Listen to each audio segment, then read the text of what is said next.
कल्पना कीजिए, आप एक ऐसे इंसान हो जिसे दुनिया एवरेज समझती है। ना आप सबसे इंटेलिजेंट हो, ना सबसे टैलेंटेड।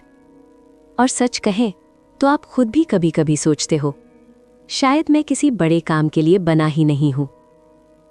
लेकिन एक दिन आपको एक ऐसा राज पता चलता है जो हिस्ट्री के हर महान इंसान ने फॉलो किया है। Leonardo da Vinci, Albert Einstein, Mozart, ये लोग पैदा होते ही जीनियस नहीं थे। इन्होंने एक ऐसा हिडन पाथ फॉलो किया जिसे दुनिया इग्नोर करती है, और वही पाथ उन्हें ऑर्डिनरी से लेजेंड बना देता है। सोचिए, अगर आपको भी वही पाथ मिल जाए तो क्या आप अपनी जिंदगी को कंप्लीटली ट्रांसफॉर्म कर सकते हो? लेकिन दिक्कत ये है, ये रास्ता इजी नहीं है। इसमें बोर्डम है, स्ट्रगल है, रिजेक्शन है, और सबसे बड़ी बात, इस रास्ते पर चलने वाले लोग बहुत कम होते हैं। और आज की कहानी सिर्फ एक किताब की समरी नहीं है, बल्कि एक ऐसे सफ़र की कहानी है जहां एक आम इंसान धीरे धीरे अपनी हिडन पोटेंशियल को अनलॉक करता है और दुनिया के सबसे पावरफुल लेवल, मास्टरी, तक पहुंचता है। अब सवाल ये है, क्या आप भी उस सफ़र पर चलने के लिए रेडी हो? क्योंकि अब कहानी शुरू होती है। Chapter 1, discover your calling. एक छोटा सा लड़का था, नाम था आरव। बचपन से ही वो दूसरों से थोड़ा अलग था। जब उसके दोस्त खेलते थे, वो अक्सर चुपचाप बैठकर चीज़ों को ऑब्जर्व करता रहता था। कभी घड़ी को खोलकर समझने की कोशिश करता, कभी कागज़ पर अजीब से डिज़ाइंस बनाता। लोग कहते थे कि वो कंफ्यूज्ड है, टीचर्स कहते थे कि उसका फोकस नहीं है, पर उसके अंदर कुछ और चल रहा था, कुछ ऐसा जो अभी किसी को समझ नहीं आ रहा था। जैसे जैसे आरव बड़ा हुआ, उस पर प्रेशर बढ़ने लगा। सब लोग उससे पूछते थे कि वो लाइफ में क्या करेगा, डॉक्टर, इंजीनियर या कुछ और। लेकिन सच ये था कि आरव खुद नहीं जानता था। वो हर चीज़ ट्राई करता, पर किसी एक चीज़ पर टिक नहीं पाता। एक दिन उसकी मुलाकात एक बुजुर्ग आदमी से हुई। वो आदमी उसे गौर से देख रहा था, जैसे उसके अंदर कुछ पहचान रहा हो। उसने आरव से पूछा, तुम्हें सबसे ज़्यादा क्या करना पसंद है? आरव ने बिना सोचे जवाब दिया, मुझे चीज़ों को समझना पसंद है, उन्हें तोड़ना, बनाना और देखना कि वो कैसे काम करती हैं। बुजुर्ग आदमी मुस्कुराया और धीरे से बोला, ऑथर रॉबर्ट ग्रीन कहते हैं, हर इंसान के अंदर एक नेचुरल इंक्लिनेशन होती है, एक ऐसा काम जिसमें वो नेचुरली अट्रैक्ट होता है। इसी को वो लाइफ टास्क कहते हैं। आरव पहली बार चुप हो गया। उसे लगा जैसे किसी ने उसके अंदर छुपी हुई आवाज़ को शब्दों में बयान कर दिया हो। उस दिन के बाद आरव ने एक अलग नज़र से अपनी ज़िंदगी को देखना शुरू किया। उसने समझा कि कन्फ्यूजन उसकी कमज़ोरी नहीं है, बल्कि वो सिग्नल है कि उसका असली रास्ता अभी क्लियर नहीं हुआ है। ऑथर रॉबर्ट ग्रीन कहते हैं, जब आप अपनी लाइफ टास्क से दूर होते हो तो आपको बेचैनी महसूस होती है, और जब आप उसके करीब जाते हो तो आपको एक अजीब सी क्लैरिटी और एक्साइटमेंट मिलती है। आरव ने अपनी पुरानी यादों को याद किया, वो पल जब वो सब कुछ भूलकर सिर्फ अपने काम में खो जाता था। वही पल उसकी असली पहचान थे। धीरे धीरे उसने दूसरों के एक्सपेक्टेशंस को इग्नोर करना शुरू किया और अपनी क्यूरियोसिटी को फॉलो करना शुरू किया। उसने एक चीज़ समझ ली कि दुनिया उसे तब तक समझ नहीं पाएगी जब तक वो खुद को नहीं समझता। और यहीं से उसकी जर्नी शुरू हुई, एक ऐसे सफ़र की जहाँ वो सिर्फ करियर नहीं, बल्कि अपनी असली पहचान ढूंढने वाला था। लेकिन ये सिर्फ शुरुआत थी, क्योंकि अपनी कॉलिंग ढूंढना आसान नहीं होता, और जब आप उसे ढूंढ लेते हो तब असली चैलेंज शुरू होता है। अगला चैप्टर में आरव को सीखना पड़ेगा कि रियलिटी को कैसे एक्सेप्ट किया जाता है और कैसे एक सही अप्रेंटिसशिप उसकी ज़िंदगी को बदल सकती है। कहानी अभी बस शुरू हुई है, नेक्स्ट पार्ट में सफ़र और गहरा होने वाला है। Chapter 2, submit to reality. Aarav ने अपनी लाइफ टास्क का एक अंदाज़ा तो लगा लिया था, लेकिन अब असली दुनिया उसका इंतज़ार कर रही थी। उसने एक छोटी सी वर्कशॉप ज्वाइन की, जहां मशीन्स, टूल्स और एक्सपीरियंस लोग थे। शुरू के दिन उसके लिए काफ़ी टफ थे। उसे लगा था कि वो कुछ नया क्रिएट करेगा, लेकिन उसे सिर्फ छोटे छोटे काम दिए जा रहे थे, पार्ट साफ करना, टूल्स अरेंज करना और बस ऑब्जर्व करना। उसे इरिटेशन होने लगा। उसे लगा कि उसका टैलेंट वेस्ट हो रहा है। एक दिन उसने अपने मेंटर से पूछा, मैं यहाँ कुछ बड़ा कब करूँगा? मेंटर ने शांत आवाज में कहा, जब तुम छोटी चीज़ों को परफेक्ट कर लोगे। आरव को ये बात समझ नहीं आई। उसे लगा कि ये सिर्फ टाइम वेस्ट है। लेकिन धीरे धीरे उसने नोटिस किया कि वर्कशॉप के सबसे स्किल्ड लोग भी वही बेसिक चीज़ों को बहुत सीरियसली लेते हैं। हर मूवमेंट प्रिसाइज होता है, हर डिसीजन सोचा समझा होता है। ऑथर रॉबर्ट ग्रीन कहते हैं, आइडियल अप्रेंटिसशिप का मतलब होता है रियलिटी को एक्सेप्ट करना और अपने ईगो को साइड पर रखकर सीखना। आरव ने अपनी सोच बदलनी शुरू की। उसने कंप्लेन करना बंद किया और ऑब्जर्व करना शुरू किया। अब वो हर छोटी चीज़ को ध्यान से देखने लगा, कैसे एक मास्टर टूल को पकड़ता है, कैसे वो प्रॉब्लम को सॉल्व करता है, कैसे वो बिना जल्दी किए परफेक्ट रिजल्ट निकालता है। धीरे धीरे उसकी अंडरस्टैंडिंग डीपन होने लगी। जो काम पहले बोरिंग लगता था, अब उसमें पैटर्न्स दिखने लगे। ऑथर रॉबर्ट ग्रीन कहते हैं, जब आप पेशेंस के साथ फंडामेंटल्स को मास्टर करते हो तो आपका माइंड एक डीपर लेवल पर काम करना शुरू करता है। आरव ने एक और चीज़ समझी कि ये फेज उसके लिए टेस्ट है। क्या वो शॉर्ट टर्म कंफर्ट चूज करेगा या लॉन्ग टर्म मास्टरी? उसने डिसाइड किया कि वो रुकेगा, सीखेगा और अपने आप को शेप करेगा। अब वो सिर्फ काम नहीं कर रहा था, वो अपने फ्यूचर को बिल्ड कर रहा था। लेकिन इस सफर में एक और मिसिंग पीस था, एक ऐसा फैक्टर जो उसकी ग्रोथ को कई गुना फास्ट कर सकता था, एक सही मेंटर। अगला चैप्टर में आरव सीखेगा कि कैसे एक मास्टर के अंडर रहकर उसकी पावर को अब्सॉर्ब किया जाता है और वही उसकी जर्नी को नेक्स्ट लेवल पर ले जाएगा। कहानी अब और इंटरेस्टिंग होने वाली है। नेक्स्ट पार्ट में असली ट्रांसफॉर्मेशन शुरू होगा। Chapter 3, absorb the masters power. Aarav अब वर्कशॉप में कंफर्टेबल हो चुका था। उसके हाथ स्टेबल थे, उसकी नज़र तेज हो चुकी थी और सबसे इम्पॉर्टेंट, उसका पेशेंस स्ट्रांग हो गया था। लेकिन उसे एक बात समझ आ रही थी कि वो अभी भी एवरेज लेवल पर ही है। उस वर्कशॉप में एक आदमी था, नाम था कबीर। कबीर से ज़्यादा बोलता नहीं था, लेकिन जब भी वो काम करता सब लोग चुप हो जाते। उसके हाथ में जैसे कोई मैजिक था, हर चीज़ स्मूथ, प्रिसाइज और परफेक्ट। आरव अक्सर दूर से उसे देखता रहता। उसे लगता था कि कबीर अलग ही लेवल का इंसान है। एक दिन आरव ने हिम्मत करके कबीर के पास जाकर कहा, मुझे आपसे सीखना है। कबीर ने सीधा जवाब नहीं दिया, उसने सिर्फ इतना कहा, कल सुबह जल्दी आना। अगले दिन से आरव की असली ट्रेनिंग शुरू हुई। अब काम और भी टफ हो गया। कबीर उसे हर छोटी गलती पर रोकता, उसे बार बार रिपीट करवाता, कभी कभी बिना वजह भी उसे टेस्ट करता। आरव फ्रस्ट्रेट हो जाता, उसे लगता था कि कबीर अननेसेसरीली स्ट्रिक्ट है। लेकिन धीरे धीरे उसे एक पैटर्न समझ आने लगा। कबीर सिर्फ काम नहीं सिखा रहा था, वो सोच सिखा रहा था। कैसे ऑब्जर्व करना है, कैसे प्रॉब्लम को तोड़कर समझना है, कैसे पेशेंस के साथ परफेक्ट एग्जीक्यूशन करना है। ऑथर रॉबर्ट ग्रीन कहते हैं, एक सही मेंटोर आपको सिर्फ नॉलेज नहीं देता, वो आपके अंदर एक नया माइंडसेट डेवलप करता है। आरव ने अपना ईगो कंप्लीटली साइड पर रख दिया। अब वो आर्ग्यू नहीं करता था, वो सिर्फ सुनता, देखता और अब्सॉर्ब करता। उसने कबीर की हर हैबिट को नोटिस करना शुरू किया। वो कैसे डिसीजन लेता है, कैसे काम रहता है प्रेशर में, कैसे वो हर सिचुएशन को कंट्रोल करता है। धीरे धीरे आरव के अंदर भी वही क्वालिटीज़ डेवलप होने लगी। एक दिन कबीर ने उसे कॉम्प्लेक्स टास्क दिया जो पहले आरव के लिए इम्पॉसिबल होता। लेकिन इस बार आरव ने बिना पैनिक किए स्टेप बाय स्टेप अप्रोच ली और काम कंप्लीट कर दिया। कबीर ने पहली बार हल्का सा स्माइल किया। उस मोमेंट में आरव को समझ आ गया कि वो बदल रहा है। ऑथर रॉबर्ट ग्रीन कहते हैं, मेंटोर के साथ रहकर आप उनकी पावर को अब्सॉर्ब करते हो और धीरे धीरे आपका माइंड भी उनके लेवल पर ऑपरेट करने लगता है। अब आरव सिर्फ सीख नहीं रहा था, वो ट्रांसफॉर्म हो रहा था। लेकिन एक चैलेंज अभी भी बाकी था। मशीन्स और स्किल्स को समझना एक चीज़ है, लेकिन इंसानों को समझना सबसे मुश्किल। अगले चैप्टर में आरव सीखेगा कि लोगों को कैसे रीड किया जाता है और कैसे सोशल इंटेलिजेंस उसकी जर्नी को या तो बूस्ट करेगी या डिस्ट्रॉय। कहानी अब और गहरी होने वाली है। नेक्स्ट पार्ट में सब कुछ बदलने वाला है। Chapter 4, see people as they are. Aarav अब तक मशीन्स को समझने लगा था। उसके हाथ स्ट्रांग हो चुके थे, उसकी स्किल्स इंप्रूव हो रही थी। लेकिन एक प्रॉब्लम बार बार उसके सामने आ रही थी, लोग। वर्कशॉप में सब लोग एक जैसे नहीं थे। कोई उसकी हेल्प करता, कोई उसे इग्नोर करता और कुछ लोग उसकी प्रोग्रेस से जलने लगे थे। एक दिन आरव ने देखा कि उसका एक प्रोजेक्ट बिना वजह डिले हो गया।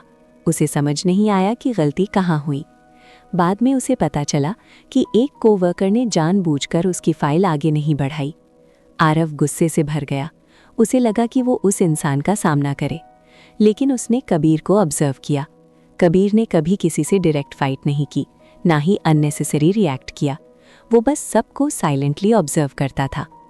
एक दिन आरव ने कबीर से पूछा, आपको लोगों की इंटेंशंस कैसे समझ आती हैं?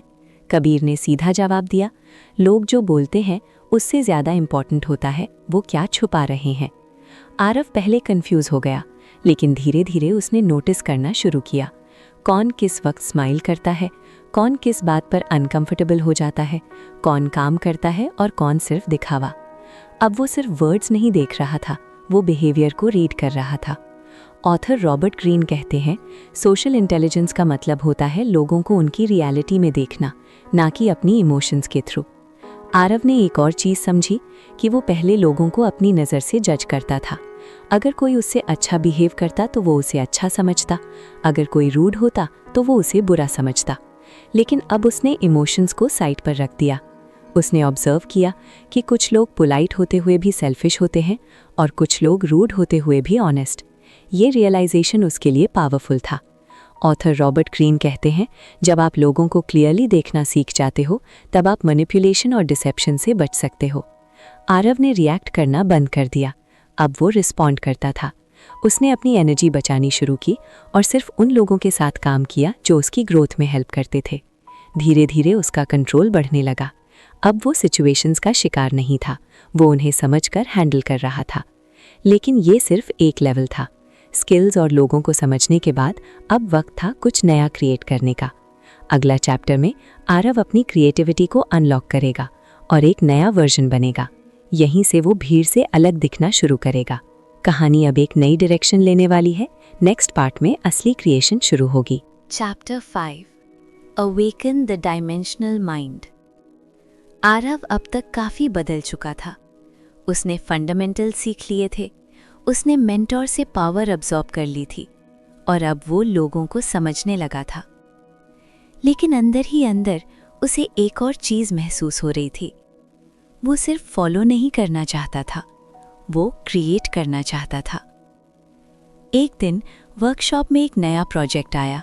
सब लोग पुराने तरीके से उसे सॉल्व करने लगे, लेकिन आरव के दिमाग में कुछ अलग चल रहा था। उसने सोचा, क्या इस प्रॉब्लम का कोई बेटर तरीका हो सकता है? शुरू में उसने अपनी आइडिया शेयर करने से हेजिटेशन फील की। उसे डर था कि लोग उसे रिजेक्ट कर देंगे। लेकिन फिर उसने हिम्मत की और अपना अप्रोच एक्सप्लेन किया। लोगों ने उसे पहले लाइटली लिया, कुछ लोगों ने उसका मजाक भी बनाया, लेकिन कबीर चुपचाप उसे देख रहा था। आरव ने अपनी सोच पर काम करना शुरू किया। उसने अलग अलग टेक्निक्स को कंबाइन किया, एक्सपेरिमेंट किया, फेल हुआ, फिर दोबारा ट्राई किया। धीरे धीरे उसका आइडिया शेप लेने लगा और एक दिन उसने वो प्रॉब्लम सॉल्व कर दी, एक नए तरीके से। वर्कशॉप में सब लोग हैरान रह गए। कबीर ने उसे देखा और सिर्फ इतना कहा, अब तुम समझने लगे हो। आरव को पहली बार फील हुआ कि वो सिर्फ एक लर्नर नहीं रहा, वो क्रिएटर बन रहा है। ऑथर रॉबर्ट ग्रीन कहते हैं, क्रिएटिव एक्टिव फेज में आप इमिटेशन से आगे बढ़कर अपनी ओरिजिनलिटी डेवलप करते हो। आरव ने एक इम्पॉर्टेंट चीज़ समझी कि क्रिएटिविटी का मतलब रैंडम होना नहीं होता, वो डीप नॉलेज का रिजल्ट होता है। जितना ज़्यादा उसने फंडामेंटल्स को समझा, उतना ही ज़्यादा उसका माइंड नए कनेक्शंस बना पाया। अब वो चीज़ों को एक डायमेंशन में नहीं देख रहा था, वो उन्हें मल्टीपल एंगल से समझ रहा था। इसी को डायमेंशनल माइंड कहते हैं। ऑथर रॉबर्ट ग्रीन कहते हैं, जब आपका माइंड डायमेंशनल हो जाता है तब आप पैटर्न्स देख पाते हो जो दूसरे लोग मिस कर देते हैं। आरव अब कॉन्फिडेंट हो गया था, लेकिन ओवर कॉन्फिडेंट नहीं। वो जानता था कि ये बस एक और स्टेज है, अभी भी एक फाइनल ट्रांसफॉर्मेशन बाकी था, एक ऐसा लेवल जहां स्किल और इंट्यूशन एक हो जाते हैं। अगले चैप्टर में आरव उस स्टेज पर पहुंचने वाला है जहां डिसीजन सोचकर नहीं, फील करके लिए जाते हैं, और वही होता है ट्रू मास्टरी। कहानी अपने सबसे पावरफुल फेज में एंटर करने वाली है। नेक्स्ट पार्ट में सब कुछ कंप्लीट होगा। Chapter 6 Fuse the intuitive with the rational। Aarav अब वो इंसान नहीं रहा था जो कभी कंफ्यूज था। अब उसके पास स्किल्स थी, अंडरस्टैंडिंग थी और सबसे इम्पॉर्टेंट एक्सपीरियंस था। लेकिन एक चीज़ अभी भी मिसिंग थी, स्पीड। कभी कभी जब कॉम्प्लेक्स सिचुएशन आती तो आरव को ज़्यादा सोचना पड़ता और इसी वजह से वो थोड़ा स्लो हो जाता। फिर उसने कबीर को देखा। कबीर बिना सोचे जैसे परफेक्ट डिसीजन ले लेता था, ना कोई हेजिटेशन, ना कोई डाउट। आरव ने एक दिन पूछा, आप इतनी जल्दी कैसे डिसाइड कर लेते हैं? कबीर ने शांत आवाज में कहा, मैं सोचता नहीं हूं, मैं फील करता हूं। ये बात आरव को पहले समझ नहीं आई, लेकिन धीरे धीरे उसे रियलाइज हुआ कि कबीर का इंट्यूशन एक्चुअली सालों की प्रैक्टिस का रिजल्ट है। ऑथर रॉबर्ट ग्रीन कहते हैं, मास्टरी के स्टेज पर इंट्यूशन और लॉजिक एक हो जाते हैं। आपका माइंड इतना ट्रेंड हो चुका होता है कि आप बिना कॉन्शियसली सोचे सही डिसीजन ले पाते हो। आरव ने अपने पास्ट एक्सपीरियंसेस को याद किया, हर मिस्टेक, हर लर्निंग, हर ऑब्जर्वेशन, ये सब उसके अंदर स्टोर हो चुका था। अब जब भी कोई सिचुएशन आती, उसका माइंड ऑटोमेटिकली पैटर्न्स रिकॉग्नाइज कर लेता और धीरे धीरे उसने नोटिस किया कि उसके डिसीजंस फास्ट होने लगे हैं। वो ओवरथिंकिंग नहीं करता था, फिर भी गलतियां कम हो गई थीं। एक दिन एक बहुत ही क्रिटिकल प्रॉब्लम वर्कशॉप में आई। सब लोग कंफ्यूज थे। आरव ने सिचुएशन को देखा और बिना ज्यादा टाइम लिए एक सॉल्यूशन सजेस्ट किया। सब ने उसे फॉलो किया और प्रॉब्लम सॉल्व हो गई। उस मोमेंट में आरव को समझ आ गया कि वो चेंज हो चुका है। अब वो सिर्फ सीखने वाला नहीं था, ना ही सिर्फ एक्सपेरिमेंट करने वाला। अब वो मास्टर बन चुका था। ऑथर रॉबर्ट ग्रीन कहते हैं, ट्रू मास्टरी तब आती है जब आपका माइंड और बॉडी एक रिदम में काम करते हैं और आप अपने फील्ड में एक नेचुरल फोर्स बन जाते हैं। आरव ने कबीर की तरफ देखा। कबीर ने हल्का सा सिर हिलाया, जैसे कह रहा हो, अब तुम तैयार हो। लेकिन ये एंड नहीं था, ये सिर्फ एक नई बिगिनिंग थी। क्योंकि मास्टरी का मतलब सिर्फ खुद के लिए जीना नहीं होता, बल्कि दूसरों को इंस्पायर करना होता है। आरव अब भुग रास्ता दिखाने वाला था जिस पर चलकर कोई भी अपनी लाइफ को ट्रांसफॉर्म कर सकता है। और यहीं पर एक आम इंसान की कहानी एक मास्टर की कहानी बन जाती है। लेकिन एक सवाल अभी भी बाकी है, क्या आप अपनी लाइफ में इस रास्ते पर चलने के लिए रेडी हो? कहानी यहीं खत्म नहीं होती, असली जर्नी अब आपकी शुरू होती है। Chapter 7 the 10,000 hour practice rule. कल्पना कीजिए, आरव अब वर्कशॉप में काफी आगे बढ़ चुका था। लोग उसकी रिस्पेक्ट करने लगे थे, उसके आइडियाज काम करने लगे थे। लेकिन फिर भी कभी कभी वो कबीर को देखकर सोचता था, मैं अभी भी उनके लेवल तक क्यों नहीं पहुंच पाया। एक दिन उसने हिम्मत करके कबीर से पूछ लिया, आप इतने परफेक्ट कैसे हो गए? कबीर ने सीधा जवाब नहीं दिया। उसने आरव को एक पुरानी डायरी दी। उस डायरी के हर पेज पर एक ही चीज लिखी थी, डेट्स और प्रैक्टिस आवर्स, सालों तक, हर दिन, बिना ब्रेक। आरव हैरान रह गया। कबीर ने धीरे से कहा, ये सब एक दिन में नहीं बना, ये हर दिन के छोटे छोटे एफर्ट्स का रिजल्ट है। ऑथर रॉबर्ट ग्रीन कहते हैं, मास्टरी किसी एक मोमेंट का रिजल्ट नहीं होती, ये हजारों घंटों की फोकस्ड प्रैक्टिस का आउटकम होती है।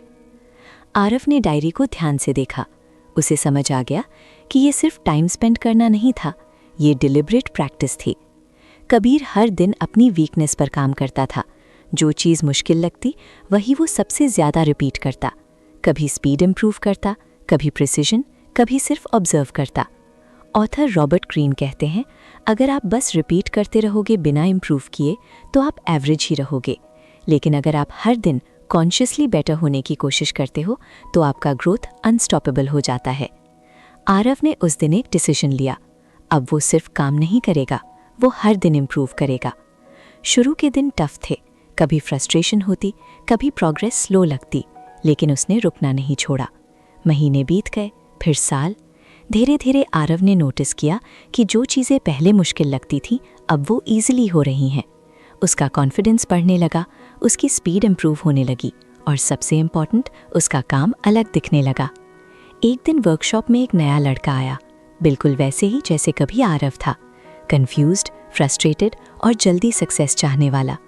आरव उसे देखकर मुस्कुराया। उसने उस लड़के से सिर्फ इतना कहा, अगर तुम सच में मास्टर बनना चाहते हो तो एक चीज़ याद रखना, शॉर्टकट्स नहीं होते, सिर्फ प्रैक्टिस होती है। ऑथर रॉबर्ट ग्रीन कहते हैं 10,000 आवर्स कोई मैजिक नंबर नहीं है, ये एक रिमाइंडर है कि मास्टरी के लिए आपको लॉन्ग टर्म कमिटमेंट चाहिए। आरव ने आसमान की तरफ देखा। उसे अब समझ आ गया था कि मास्टरी एक डेस्टिनेशन नहीं है, ये एक जर्नी है जो हर दिन कंटिन्यू होती है, और जो लोग इस जर्नी पर टिक जाते हैं वही दुनिया में अपनी पहचान बना पाते हैं। कहानी यहीं ख़त्म नहीं होती। हर दिन जब आप अपने काम पर फोकस करते हो तब आप भी अपनी 10,000 आवर्स की जर्नी पर चल रहे होते हो, और शायद एक दिन आप भी किसी के लिए एग्जाम्पल बन जाओगे। ये वीडियो अब यहीं पर ख़त्म होती है।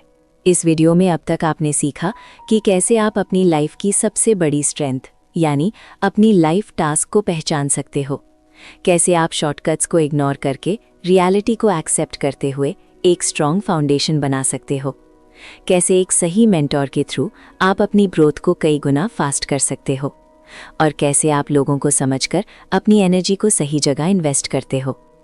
आपने ये भी सीखा कि सिर्फ नॉलेज इनफ नहीं होती जब तक आप उसे यूज़ करके कुछ नया क्रिएट ना करो, और कैसे धीरे धीरे आपका माइंड इतना ट्रेंड हो जाता है कि आपकी डिसीजंस इंट्यूशन से आने लगते हैं, जहां लॉजिक और एक्सपीरियंस एक साथ काम करते हैं। और सबसे इम्पॉर्टेंट, आपने ये समझा कि मास्टरी एक दिन में नहीं मिलती, ये हर दिन की छोटी छोटी डिलिब्रेट प्रैक्टिस का रिजल्ट होती है, वो 10,000 घंटे जो आपको एवरेज से अलग बनाते हैं। आरव की कहानी सिर्फ उसकी कहानी नहीं थी, ये हर उस इंसान की कहानी है जो अपनी लाइफ में कुछ बड़ा करना चाहता है। अब सवाल ये है, क्या आप भी अपनी लाइफ टास्क को ढूंढकर उस पर टिकने के लिए रेडी हो? क्या आप भी बोर्डम, स्ट्रगल और रिजेक्शन को एक्सेप्ट करके मास्टरी की तरफ बढ़ने के लिए रेडी हो? क्योंकि सच ये है, दुनिया आपको तब तक सीरियस नहीं लेगी जब तक आप खुद अपने सपने को सीरियस नहीं लेते। अगर आपको ये कहानी पसंद आई और आप ऐसी ही पावरफुल और लाइफ चेंजिंग स्टोरीज देखना चाहते हो तो चैनल को सब्सक्राइब ज़रूर करें और वीडियो को लाइक करें। मिलते हैं नेक्स्ट पार्ट में, जहां हम एक और ऐसी कहानी के साथ आपकी सोच को एक नए लेवल पर ले जाएंगे।